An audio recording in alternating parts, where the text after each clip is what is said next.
Alors c'est vrai que les Valois ont régné depuis la guerre de Cent Ans, depuis Philippe VI, qui était un neveu du célèbre Philippe le Bel. Alors il y a eu les Valois capétiens directs, les Valois Angoulême à la fin.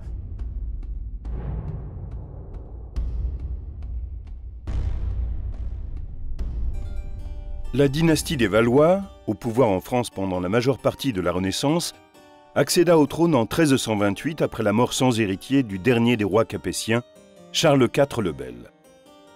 Philippe de Valois, son cousin, devint alors roi sous le nom de Philippe VI. Certains historiens partagent les 260 ans du règne des Valois selon 3 phases: la survie, les réalisations et la catastrophe. La survie fait référence à la guerre de Cent Ans qui commença quand un autre cousin, Édouard III d'Angleterre, se posa en prétendant au trône de France et remit en question la légitimité des Valois.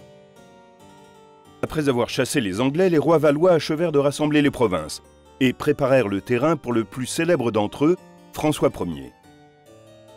C'est lui à qui l'on doit la réalisation d'œuvres étonnantes dans le domaine de l'architecture et des arts et lettres, ainsi que l'avènement de la Renaissance française. La catastrophe commence avec le fils de François Ier, Henri II, dont la mort accidentelle en 1559 marque le début des guerres de religion. Après avoir passé 26 ans dans l'ombre, l'épouse d'Henri II, l'italienne Catherine de Médicis, endosse alors un rôle public auprès de leurs 3 fils et se consacre à poursuivre l'œuvre de son mari. Mais 30 ans plus tard, la lignée des Valois s'éteindra. Catherine de Médicis a un sens de la famille très fort. Elle sera, pour ses différents fils, une mère attentive, parfois un petit peu envahissante, mais très attachée à l'exercice de leur autorité. L'un après l'autre, les 3 frères, François II, Charles IX et Henri III, vont ceindre la couronne royale. Mais ils seront parmi les monarques les plus faibles que l'on ait jamais vus sur le trône de France. En vérité, on ne se souvient des derniers des Valois que par leur histoire tragique et leur déclin.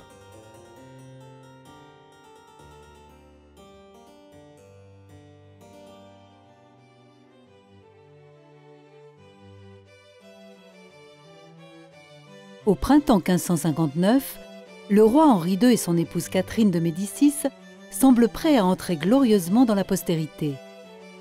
Leur fils aîné François a épousé l'année précédente la vive et séduisante Marie, reine d'Écosse, lors d'une magnifique cérémonie, ce qui permettrait à la France de faire valoir un jour ses droits sur le trône d'Angleterre. À présent, le couple royal prévoit les somptueuses festivités qui auront lieu pour le mariage de leur fille, Élisabeth de Valois. La France a mené une guerre pour s'approprier les territoires détenus traditionnellement par les Habsbourg d'Espagne et d'Autriche. Henri II et Philippe II d'Espagne sont des ennemis mortels, comme leur père l'était avant eux.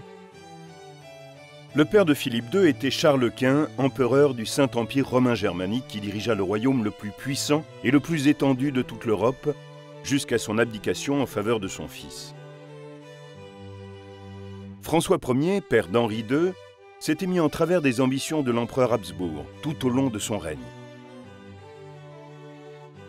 À court d'argent et préoccupé par la propagation du protestantisme, Henri de France et Philippe d'Espagne se voient contraints à faire la paix en 1559. Elle met fin à une rivalité de plus de 40 ans entre les deux familles.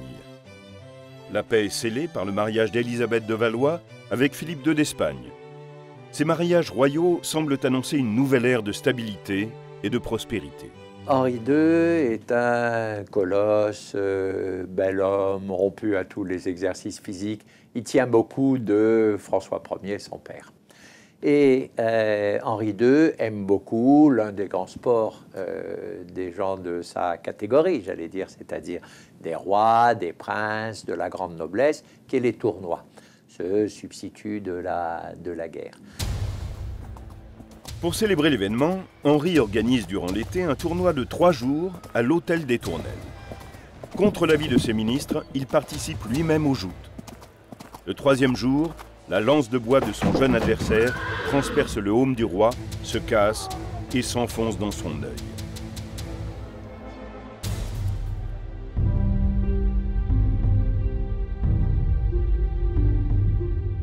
Le roi reste pendant 11 jours entre la vie et la mort, Mais bientôt l'infection gagne et il meurt le 10 juillet 1559. Quand Henri II meurt à la suite de ce tournoi tout à fait contrariant, eh bien, il y a toute une tribu d'héritiers qui sont capables de régner. On est tranquille, on a au moins 4 fils, donc la couronne est assurée, on en est convaincu. On a d'abord le petit François II, le futur petit François II. Ensuite, on va avoir le Charles IX, qui arrivera après François II, et Henri III. Mais il y en avait encore un autre, il y avait encore Hercule, le duc d'Alençon. Donc 4 fils ont été sauvés. Henri II laisse son épouse Catherine de Médicis en charge d'un très jeune roi et de 4 enfants, au sein d'un royaume en faillite et divisé. De plus, 2 autres familles puissantes se posent en rivales pour le contrôle du trône, les Bourbons et les Guises. La famille de Bourbon compte parmi les siens Antoine de Bourbon, premier prince du sang et roi de Navarre par son épouse, ainsi que ses jeunes frères, le cardinal Charles de Bourbon et le prince Louis de Condé. Lorsqu'un roi était trop jeune pour régner, il était de coutume que le premier prince de sang assure la régence. Mais cela cause un certain émoi dans la population catholique, car Antoine de Bourbon et le prince de Condé sont des adeptes de la nouvelle religion. Les Guises, famille de nobles puissants et ambitieux, ont à leur tête le duc de Guise. Ce sont de fervents catholiques. Bien que leur maison de Lorraine ne puisse revendiquer aucune lignée royale, ils comptent parmi eux une reine d'Écosse, leur sœur Marie de Guise, ayant épousé Jacques V d'Écosse, ainsi qu'une reine de France, leur nièce Marie Stuart. Les protestants pensent que les Bourbons vont assurer la régence et qu'ils instaureront ensuite en France la liberté religieuse. Mais durant les heures qui précèdent la mort du roi, le duc de Guise et son frère, le cardinal de Lorraine, mettent au point une stratégie pour empêcher les Bourbons d'assurer la régence et prendre leur place.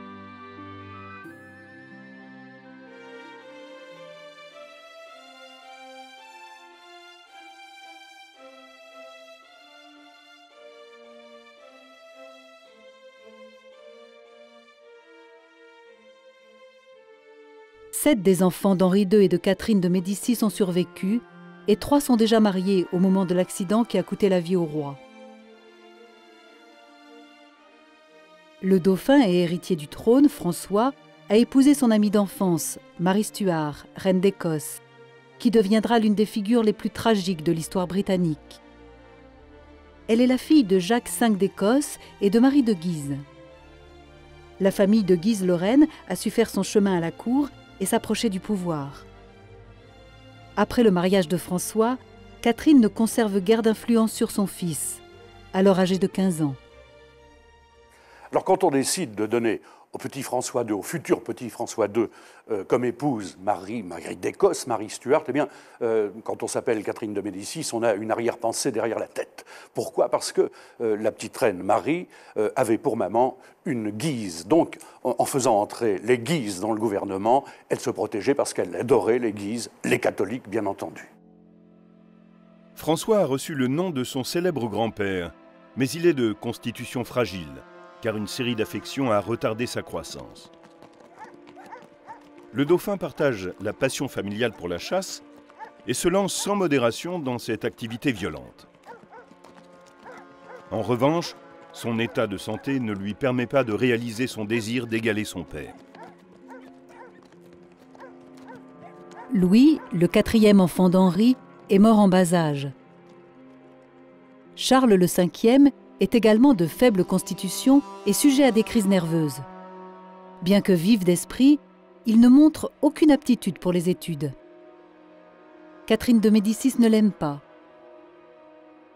Elle réserve son affection pour son 6e enfant, Édouard Alexandre, qui deviendra Henri à l'âge de 13 ans et demi, prénom qui convient mieux à un héritier présomptif du trône de France.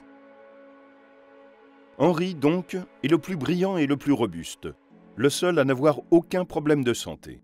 En lui, les Médicis commencent à apparaître et à se mêler aux meilleurs des Valois. Catherine ne cache pas sa préférence et lui voue en retour une dévotion et une obéissance totale.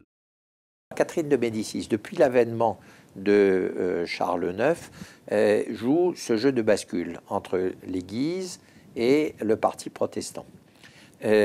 Lorsqu'elle incline du côté du parti protestant, elle met tout son poids dans la balance pour conclure un mariage très politique entre l'un des princes du parti protestant qui s'appelle Henri de Navarre, le futur Henri IV, et l'une de ses filles, Marguerite, celle qu'on appellera plus tard la reine Margot. Marguerite, dite Margot, est la 7e des enfants. Elle possède de nombreuses qualités. La beauté, l'amabilité, le charme. Bien qu'elle et son frère Henri manifestent le même attachement envers leur mère, Catherine de Médicis n'a Dieu que pour son fils et se montre très sévère envers Marguerite. En réaction, Marguerite cherchera l'amour partout où elle pourra le trouver. Le plus jeune des Valois est Hercule François, appelé plus tard François. Il a été défiguré par la variole quand il était tout petit. Étant son 4e fils, il reçoit très peu d'attention de la part de sa mère. Catherine donne enfin naissance à des jumeaux en 1556. Mais l'un meurt à la naissance et le second un mois plus tard. Pendant qu'Henri s'éteint à l'hôtel des Tournelles, Catherine de Médicis rassemble ses enfants et s'enfuit avec eux dans le carrosse royal. Elle rejoint le Louvre avec la famille de Guise à ses trousses. Leur neveu François étant l'héritier du trône, les Guise prennent le contrôle de la couronne. Étonnamment, Antoine de Bourbon ne s'y oppose pas. Il arrive en retard et s'avère facile à manipuler. La mauvaise constitution du jeune roi ainsi que sa faible intelligence font de lui un simple instrument aux mains des Guise. François II est couronné en septembre dans la cathédrale de Reims. Lors de la cérémonie, le fragile monarque est accablé par le poids de la couronne, un présage des événements à venir. Les nouveaux souverains de France, François II et Marie Stuart, ont grandi ensemble à la cour où la fillette avait été envoyée dès l'âge de 6 ans. Si Marie a un goût pour les études, ce n'est pas le cas de François. On dit surtout qu'il n'est pas doué intellectuellement. Malgré son aspect chétif, il préfère la chasse, l'équitation et le tir à l'arc. François, qui idolâtrait son père, est très affecté par sa mort. Il se console en s'adonnant à des exercices violents.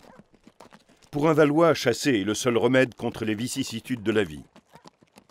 Il consacre les 6 premiers mois à la chasse, puis les forces lui manquent et il tombe gravement malade. Il se plaint d'un abcès à l'oreille. Catherine consulte pour lui plusieurs médecins à Fontainebleau. Il lui recommande de passer l'hiver à Blois, tout en sachant qu'il ne lui reste que peu de temps à vivre. La soumission des Bourbons à la famille de Guise est un mauvais coup porté à la cause protestante. On craint que les tensions religieuses qui couvaient sous le règne d'Henri II ne mènent bientôt à la guerre civile. Le duc de Guise a été nommé lieutenant général du royaume, mais ses convictions catholiques sont momentanément maîtrisées par le chancelier de France, Michel de l'Hôpital, qui est protestant. L'exclusivité dont bénéficient les Guises et leurs procédés désinvoltes éveille le ressentiment des princes du sang. C'est d'abord le fier prince de Condé, de la famille des Bourbons, qui manifeste son opposition au pouvoir des Guises. Il est suivi par son frère, le changeant Antoine de Bourbon, roi de Navarre. Comme les Bourbons, de nombreux nobles se sentent exclus du pouvoir et rejoignent les protestants. Les persécutions initiées par Henri II se poursuivent avec la même rigueur, et les protestants ne savent plus quoi faire. Alors l'enlèvement de François II est prévu par les Bourbons-Condé à Amboise. C'est ce qu'on appelle le tumulte d'Amboise, organisé par un homme de main qui s'appelle La Renaudie. Et il y aura, à la suite de ça, il y aura quelque chose comme 1500 morts. On imagine le château d'Amboise gorgé de cadavres suspendus aux murailles. La Renaudie étant coupée en différents morceaux, en 5 ou 6 morceaux qu'on a essaimés dans toute la ville d'Amboise pour bien montrer qu'il était vraiment fautif d'avoir tenté cet enlèvement du roi. Et à partir de ce moment-là, évidemment, les protestants qui ont été sévèrement châtiés, sévèrement punis, vont se transformer non plus en parti religieux, mais en faction, en parti politique. La cour doit quitter Amboise pour Chenonceau, où ont lieu les dernières exécutions. 56 victimes s'avancent tour à tour, tandis que courtisans et notables, y compris le roi, sa mère, sa femme, ses petits frères et sœurs, sont forcés d'assister aux châtiments atroces. Les prédictions de Catherine se réalisent. Ces exécutions brutales n'ont fait qu'attiser la colère. Le peuple s'élève contre ce qu'il estime être un gouvernement illégitime. Les Guises deviennent l'objet d'une haine fanatique qui se propage dans tout le pays. Une fois ce complot achevé, les Guises paraissent tout-puissants. Ils peuvent même envisager un temps de faire exécuter le prince de Condé, ce qui n'arrivera pas.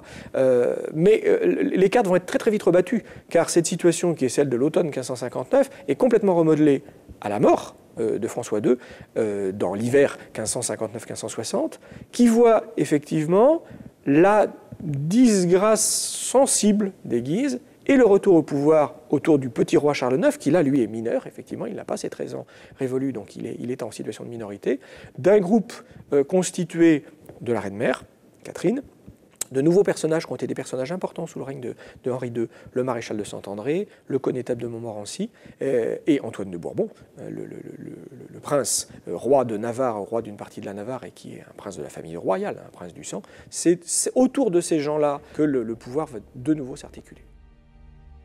Le duc de Guise étant en disgrâce, Catherine étend son influence.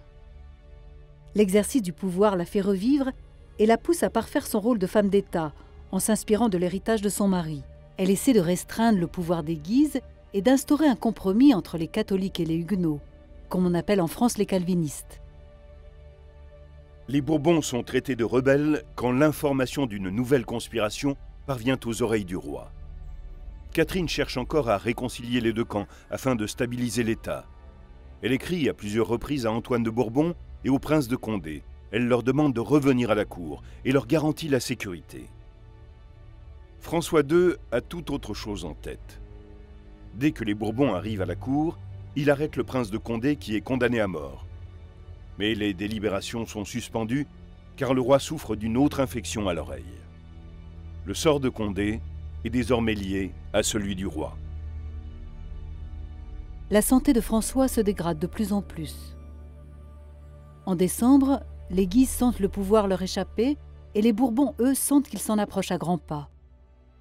Mais Catherine entre de nouveau dans la partie. À la mort de son mari, elle n'avait pas eu la force d'agir tant elle était ravagée par le chagrin. Cette fois, elle est prête.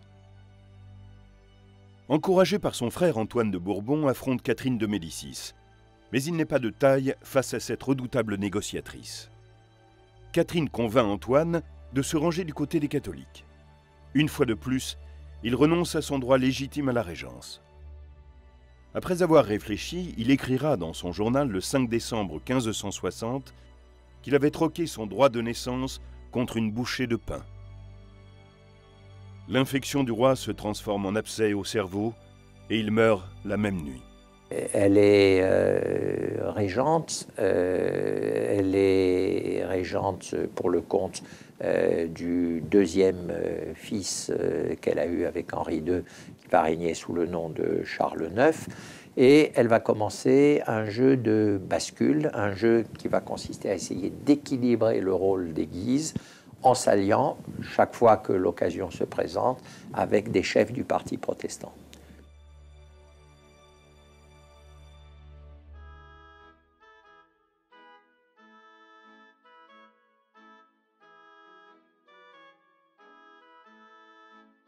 C'est Charles-Maximilien, alors âgé de 10 ans, qui succède à son frère. Il est sacré en la cathédrale de Reims le 15 mai 1561 et devient Charles IX de France. La régence est confiée à sa mère jusqu'à sa majorité. Catherine de Médicis supervise chaque détail de sa vie et le fait dormir dans la même chambre qu'elle. Charles est un garçon mince, guère plus robuste que François. De constitution frêle, il s'énerve très vite. Comme son frère aîné, il est passionné par la chasse, mais ne peut s'y adonner comme il le voudrait en raison de sa santé. Sa mère, quant à elle, fait montre d'une volonté infatigable. Elle emploie toute sa force et son art de la ruse pour remettre sur pied les finances du pays et résoudre la question religieuse, tout en évitant que les puissances étrangères s'en mêlent. Pourtant, le règne de Charles IX va être marqué par les guerres de religion, qui, comme on le craignait, éclatent finalement en 1562, plongeant les deux camps dans la violence. Les Huguenots bénéficient d'un soutien considérable dans la noblesse, tandis que leurs ennemis, qui formeront plus tard la puissante Ligue catholique ou Sainte Ligue, sont menés par la maison de Guise. Catherine et Charles évitent de prendre parti trop ouvertement. Les guerres de religion vont opposer un parti protestant à la monarchie, massivement soutenue par les catholiques. Ça, c'est le cas de figure qui va durer pendant, disons, les 10 bonnes premières années. Ensuite, à partir du milieu des années 1570, la situation va se compliquer par l'apparition d'un parti catholique favorable à des réformes politiques et qui peut, dans certains cas, s'allier avec des protestants contre la monarchie, ce qu'on appelle les malcontents dans les années 1570, pour porter un programme de réforme. Ce n'est pas des antimonarchistes du tout, hein, et ils ne sont pas protestants, ils sont bien catholiques, mais ils sont prêts, dans certaines circonstances, à s'allier avec des hérétiques pour obtenir des réformes du royaume. Au cours de la première guerre de religion, 3 personnages essentiels disparaissent. Antoine de Bourbon, qui se bat du côté catholique, est mortellement blessé au siège de Rouen. Le duc de Guise, chef du parti catholique, est assassiné durant le siège d'Orléans. Et le chef des protestants, le prince de Condé, frère d'Antoine de Bourbon, se rend durant la bataille de Jarnac et est assassiné par un capitaine des gardes du duc d'Anjou. Dans les années 1570, c'est la génération suivante qui entre dans le conflit. Le nouveau duc de Guise, Henri, poursuit la cause de son père. Et le fils d'Antoine de Bourbon, Henri de Bourbon, prince de Navarre, assume courageusement le rôle de chef des protestants, à la suite de son oncle, le prince de Condé.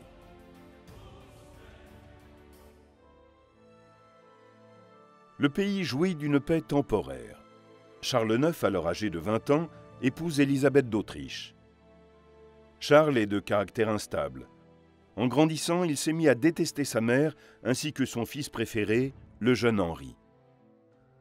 Catherine a encore suffisamment d'ascendant sur lui, malgré le ressentiment qu'il éprouve envers elle, jusqu'au moment où il rencontre une figure paternelle en la personne du héros de la Réforme, le chef des protestants, l'amiral Gaspard de Coligny.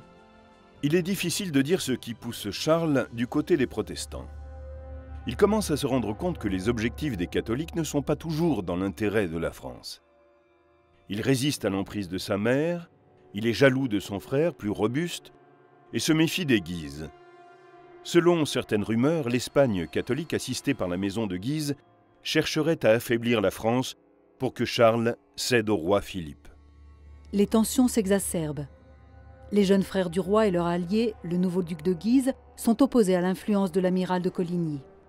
Charles IX incline à une véritable alliance militaire avec les protestants, le chef militaire des protestants étant l'amiral de Coligny. Le chef, on peut dire, du point de vue du prestige, du point de vue de la relation avec la famille royale, c'est Henri de Navarre, mais le chef militaire, c'est l'amiral de Coligny. Le 18 août a lieu un mariage royal. Le fils d'Antoine, Henri de Bourbon, se marie avec sa cousine, la jolie Marguerite de Valois, dernière fille d'Henri II et de Catherine de Médicis. Henri est protestant et il est le nouveau premier prince du sang.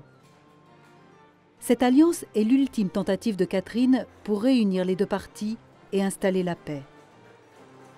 Le mariage royal d'un huguenot et d'une catholique doit mettre un terme aux dissensions et raffermir la situation du pays. Alors le mariage d'Henri de Navarre et de la petite Margot, la future reine Margot, la fille de Catherine de Médicis, est prévu. Donc on a prévu de le célébrer à Paris. A priori, ça s'annonce bien, puisque tous les Huguenots sont venus accompagner leur chef, le jeune Henri, et on se prépare à de grandes réjouissances. Mais ce qu'il faut savoir, c'est que Catherine de Médicis, que l'on surnomme la serpente dans l'histoire, Catherine de Médicis a une arrière-pensée dans le crâne. Elle envisage manifestement de venir à bout des protestants. Le pape n'est pas d'accord, il ne donne pas son autorisation à ce mariage. Alors on ment un peu au cardinal archevêque, on lui dit l'autorisation du pape est partie de Rome, mais elle n'est pas encore arrivée. Et Catherine de Médicis s'y tient. Elle dit on va ligoter les protestants par ce mariage. La cérémonie se déroule sur une grande estrade placée à la porte ouest de Notre-Dame. Marguerite n'a accepté cette alliance que sous la pression de son frère. On dit que lorsque le moment fut venu de donner son consentement, elle hésita si longtemps que le roi se leva et lui enfonça la tête dans le coussin placé devant elle, si bien que le cardinal prit cela pour un acquiescement. La cérémonie annonce un mariage tumultueux et l'ambiance à Paris laisse mal augurer de l'avenir. Des milliers de protestants sont venus des campagnes vers la ville pour le mariage et ont commencé à se mêler aux catholiques. La ville bruise de mécontentement et l'on entend des incitations au meurtre prononcées à voix basse. La vague de chaleur qui s'abat sur Paris est ressentie comme un nouveau présage par une cité déjà au bord de la révolte. 6 jours plus tard, l'enfer va s'abattre sur Paris et restera dans les mémoires horrifiées comme le massacre de la Saint-Barthélemy. Le massacre qui suit le mariage semble plonger ses racines dans le fanatisme religieux. Mais en fait, c'est d'abord un acte politique. Catherine de Médicis et le duc de Guise ont décidé que Gaspard de Coligny devait disparaître. Le chef des Huguenots a trop d'influence sur le roi Charles IX, dont il est le conseiller.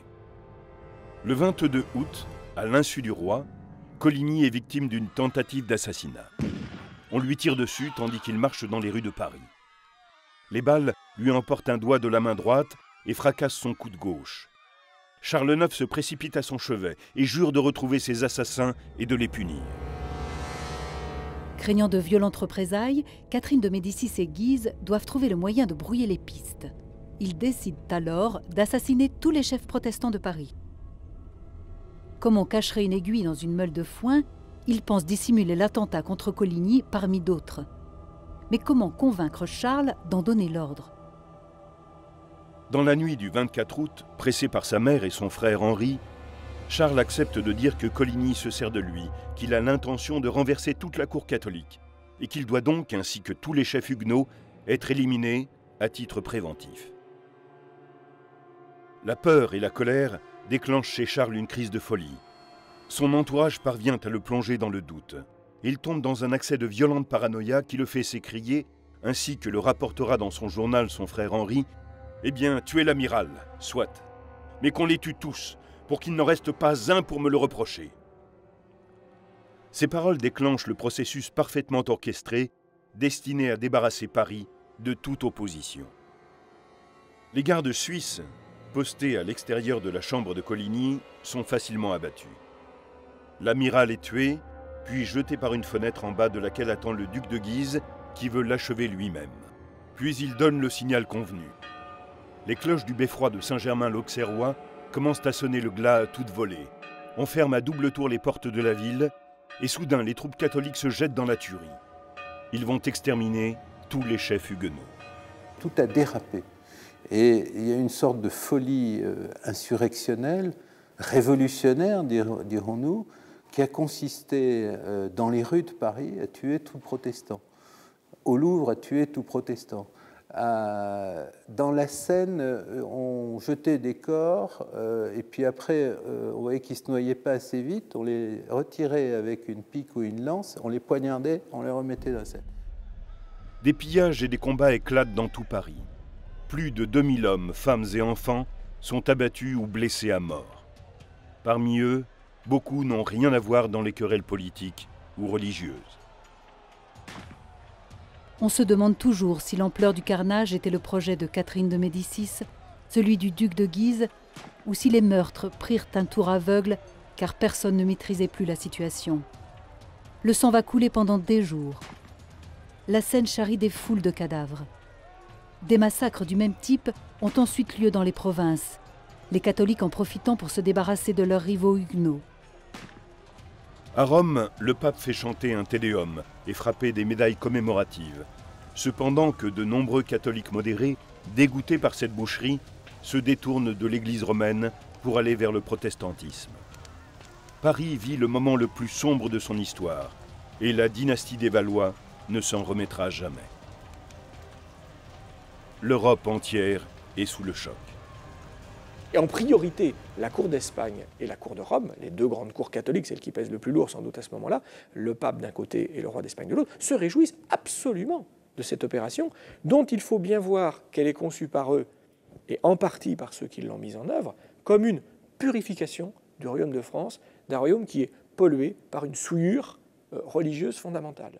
Et on ne peut pas s'attendre à leurs yeux quoi que nous en pensions aujourd'hui. On ne peut pas s'attendre à leurs yeux à ce que la colère de Dieu se retire du royaume de France tant que cette pollution, et j'emploie le mot à dessein, il est employé à l'époque, hein, tant que cette pollution ne sera pas nettoyée. Le massacre déclenche une 4e guerre civile qui s'achève au moment où Henri, duc d'Anjou, est élu roi de Pologne à l'initiative de sa mère, en mai 1573. Durant l'été, Catherine organise de somptueux divertissements en l'honneur des ambassadeurs polonais venus rendre visite à la cour de France et ramener leur roi en Pologne. Catherine de Médicis, qui adore le petit Henri, son duc d'Anjou, veut quand même qu'il soit efficace et qu'il fasse quelque chose. Or, le trône de Pologne, qui est une monarchie élective, c'est-à-dire qu'on n'hérite pas de la couronne en Pologne, on est élu roi de Pologne, eh bien, est libre, est vacant à ce moment-là. Et Henri III, le futur Henri III, Henri se fait élire roi de Pologne sous le nom de Henri Walézy, c'est-à-dire Valois, de Valois, et il va s'installer en Pologne, mais où il n'y restera pas longtemps d'ailleurs.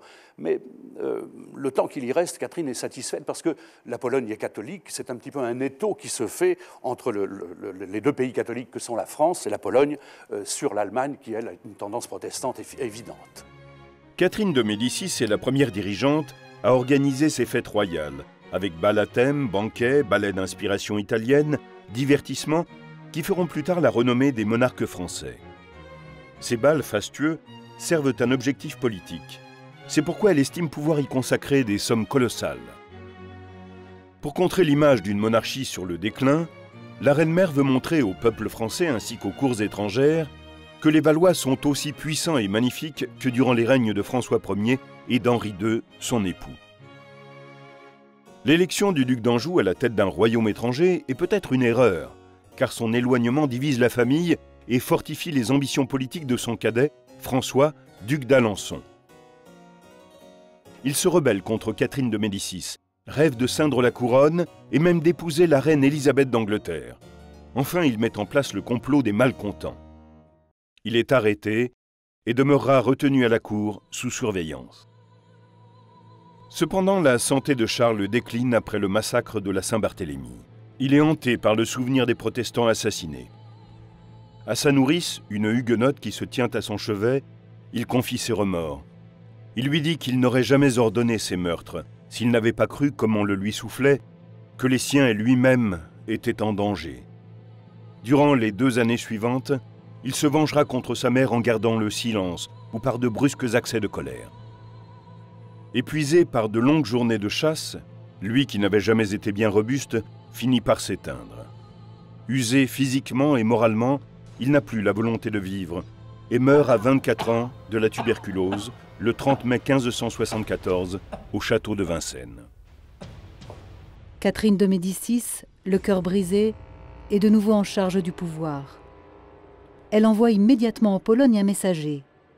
Elle demande à son fils préféré de revenir au plus vite pour monter à son tour sur le trône de France. Il est en âge de gouverner et en pleine possession de ses moyens physiques et intellectuels. Elle sait qu'il aura encore besoin de son aide et de son expérience, mais elle se réjouit de pouvoir se libérer d'un fardeau qui commence à lui peser.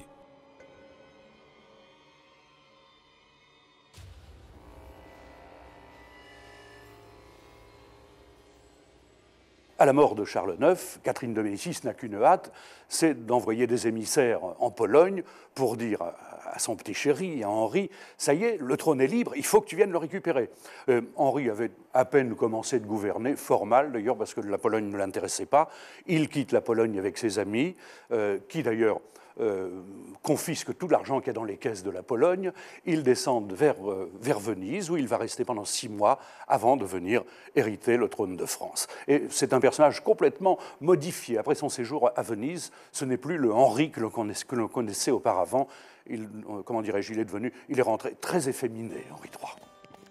Charles IX est mort 3 mois après le couronnement d'Henri en Pologne. Ce dernier fuit son royaume en cachette le 18 juin 1574. Il abandonne là ses sujets pour retrouver le trône dont il est l'héritier. Henri III est couronné en février 1575 et, la même année, il épouse Louise de Lorraine, dont il n'aura pas d'enfant. Le climat de la cour change complètement. Il reflète la personnalité du nouveau monarque. Bien que très intelligent, Henri commet toutes les erreurs que ne doit pas faire un bon politique. Le plus offensant aux yeux du monde est le désintérêt du roi pour la chasse. Ses centres d'intérêt ont un caractère plus féminin, comme la mode et les bijoux. Cela suffirait à dresser la France contre lui. Mais de plus, à un moment où il faut que le souverain renoue avec son peuple, Henri, malgré les avis de sa mère, s'isole et tente de renforcer son autorité en instaurant une distance physique entre lui et ses sujets et en établissant à la cour une étiquette très stricte. C'est la fameuse étiquette de la cour, une étiquette dans laquelle tous les noms sont d'ailleurs au féminin, quand on le constate. Hein, c'est Sa Majesté, Son Éminence, Son Altesse, tout est au féminin parce que cette étiquette voulait que le matin on le lève, on le poudre, on le coiffe, on lui mette ses petits lacets sur son corsage, etc. etc. Il s'aliène de nombreux courtisans en accordant ses faveurs qu'à quelques élus, les fameux mignons. C'est une relation extrêmement forte, c'est une relation d'amitié extrêmement forte, mais qui n'a pas la connotation que, bien sûr, lui donneront un certain nombre de ses adversaires dans des pamphlets dès son temps, hein, de bougres, d'homosexuels. Henri III n'est pas du tout un roi efféminé, ça a été un grand combattant des guerres de religion, y compris d'ailleurs sous son règne, le règne de son frère Charles IX. Il a combattu aux armées bien plus directement que Charles IX, il s'est battu à de nombreuses reprises, et il n'a rien d'un efféminé, incontestablement. À cette époque, Catherine de Médicis est du côté de la famille de Guise. Elle approuve la création de la Ligue catholique. Mais Henri II est moins facile à manipuler que Charles et devient de plus en plus hostile aux Guises. En 1584, son frère et unique héritier meurt. Leur cousin, Henri de Bourbon, devient le premier dans la succession au trône. Les forces catholiques prennent des mesures pour l'empêcher de devenir roi. En 1588, le duc de Guise, considéré alors comme un héros, revient à Paris malgré l'interdiction qui lui en a été faite et soulève le peuple contre le roi. C'est ce qu'on appelle la journée des barricades. Henri III tente de s'opposer au duc, mais ses soldats sont vaincus et il doit s'enfuir de Paris pour gagner Saint-Cloud et se réfugier finalement à Blois. Henri ne parvient pas à décider d'un plan d'action. Il se montre indécis et réactionnaire. En juillet, il accède à la demande du duc de Guise et signe l'édit d'union par lequel il s'engage à ne jamais faire la paix avec les hérétiques. Mais en vérité, il ne cherche qu'à prendre sa revanche. Impuissant, le roi refuse de rentrer à Paris tant que Guise est au pouvoir. Il convoque les États généraux à Blois. En retour, le duc le contraint à signer un décret interdisant le protestantisme et empêchant l'accès des Bourbons au trône. Au cours des mois précédant l'hiver, les tensions s'accroissent entre les deux hommes. Le duc de Guise est alerté par des rumeurs d'assassinat. Il menace le roi de lui livrer une guerre sans merci. Tôt, le matin du 23 décembre, Guise et son frère se rendent à une réunion du Conseil royal qui se tient à Blois. Le duc remarque dans la cour du château et sur les marches du célèbre escalier Renaissance, construit par François Ier, un nombre inhabituel de gardes royaux. Quand il arrive dans la chambre du Conseil, on informe Guise que le souverain désire le voir dans un salon privé attenant à la chambre royale. C'est là que les gardes du roi l'assassinent. Henri III pose le pied sur la tête du duc en signe de victoire. Et pour s'assurer qu'aucun prétendant au trône ne puisse agir contre lui, il fait assassiner son frère, le cardinal de Guise, et emprisonner son fils. Cet assassinat provoque le soulèvement immédiat de la Ligue. Très peu de temps après, le Parlement l'accuse de crime et le pape l'excommunie pour le meurtre du cardinal. Les conséquences vont être dramatiques. Tous ceux qui ont pu croire que le roi et la Ligue s'entendaient durablement vont immédiatement, enfin nombreux parmi eux, vont se tourner contre le roi. Henri III a beau dire « mais le programme de la Ligue, je continue à le faire, j'ai éliminé le duc et le cardinal de Guise parce qu'ils étaient une menace contre mon pouvoir, pas du tout pour des raisons religieuses ». Il a beau affirmer cela, ce n'est pas admis, et très très vite, dès le mois de janvier 1589, toute une série de groupes, de communautés, d'individus, de princes vont rompre leur allégeance envers le roi. Ça va aller très très loin. La faculté de théologie de l'Université de Paris, la Sorbonne, va délier les sujets du roi de France de leur serment d'allégeance. Et donc il y a véritablement une rupture au plus profond de ce qui lie politiquement et religieusement, les deux sont indissociables, le prince et ses sujets. Contrairement à ses enfants, Catherine est dotée d'une santé de fer et d'une grande force de récupération. la nouvelle de la mort du duc l'anéantit, car elle lui révèle son échec. Le fils qu'elle idolâtrait, celui à qui elle a consacré sa vie, a brisé tout ce qu'elle a construit et rejeté tout ce qu'elle lui a appris. Elle a perdu tout espoir de victoire pour le seul de ses fils qui soit encore en vie. Elle est trop vieille, trop malade et trop fatiguée pour se battre encore.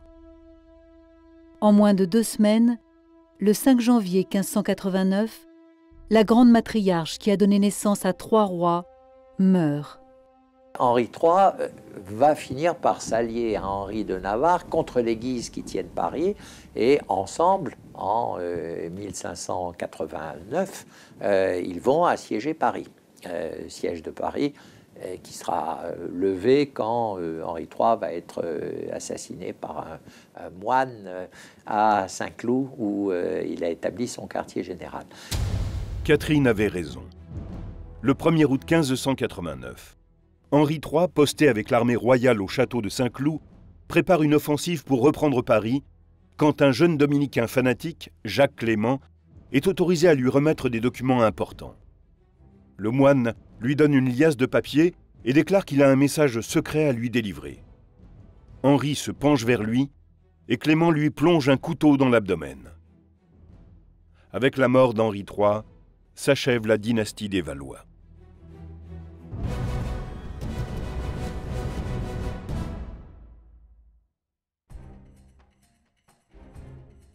Trois frères de la famille des Valois, François II, Charles IX et Henri III, sont montés sur le trône. Ils ont traversé la période sombre des guerres de religion, vécu le massacre de la Saint-Barthélemy, vu la création de la Ligue catholique, et ont été mêlés au combat des Guises pour usurper la place des Bourbons, les princes du sang. D'autre part, Catherine de Médicis a assuré la régence auprès de ses 3 fils et fait tout ce qui était en son pouvoir pour affermir leur position. Mais tous ses efforts et ses calculs n'ont abouti qu'à une victoire à court terme. Son zèle n'a pu empêcher que s'accomplisse leur destin. Henri II, comme son père, François Ier, n'a pas eu le courage de se proclamer chef de l'Église gallicane, ce qui aurait permis aux différentes religions de coexister. Mais il était possible de le faire après sa mort. Si son fils aîné, François II, en avait eu le courage, la France aurait pu échapper à ces décennies de guerre civile. Mais il ne fut qu'un pion entre les mains des Guises, au cours de son règne très bref. Charles IX voulait être un roi guerrier comme son père, mais ses ambitions excédaient ses possibilités. Malheureusement, il n'est connu que pour avoir donné le feu vert au massacre de la Saint-Barthélemy. Henri III, celui en qui l'on fondait les plus grandes espérances, ne parvint pas non plus à redresser la situation. Sous son règne, la monarchie se montra impuissante. Son manque d'intelligence politique contribua à alimenter l'anarchie qui avait gagné bien au-delà de Paris. Animé par la crainte, il agit de manière impulsive, ce qui le conduisit à sa perte. Catherine de Médicis joua en permanence un double jeu. Elle espérait qu'en se montrant bienveillante envers les forces antagonistes, elle parviendrait à réduire la fracture religieuse, à unifier son pays et à renforcer la monarchie.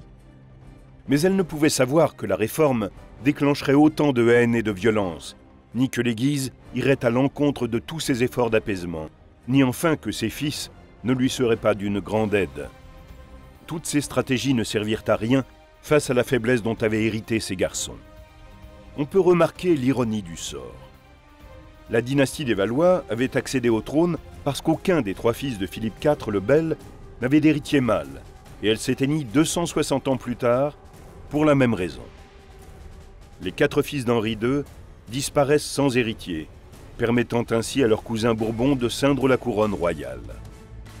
La révolution avortée de 1589 est un événement historique, car elle a vu naître une conscience sociale qui va mûrir pendant 2 siècles. C'est en effet 200 ans plus tard, en 1789, qu'éclatera la Révolution française. Mais avant cela, les Bourbons vont suivre les traces des Valois et devenir à leur tour rois de France.